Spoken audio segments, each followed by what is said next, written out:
Presented by Monabik Music. बढ़ी छै फुलवा के सखी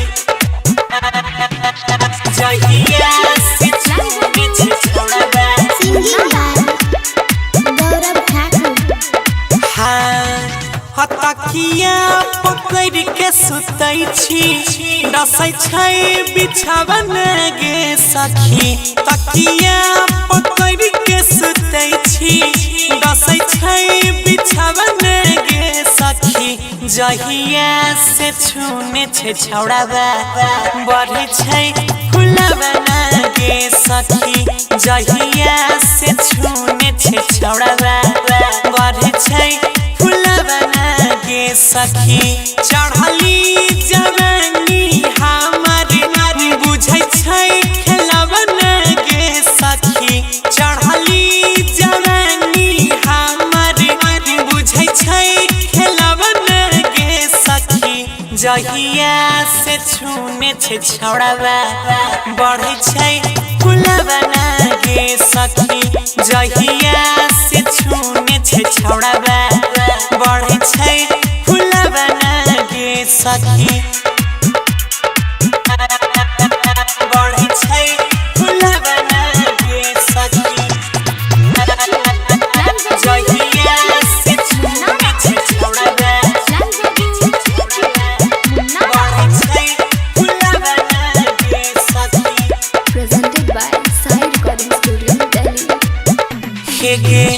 केतना बताइयो सखी अपन परेशानी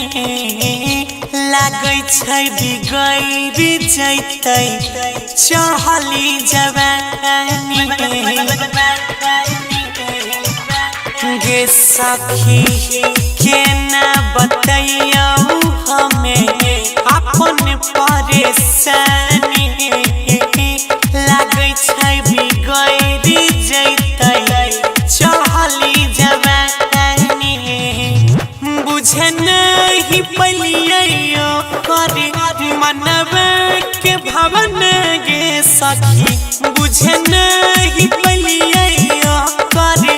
मनवा के भवन गे सखी जहिया से छूने छै छौड़ाबा बढ़ै छै फुलवा गे सखी जहिया से छूने छै अड़ाबा बढ़ै छै फुलवा गे सखी बढ़ै छै फुलवा गे सखी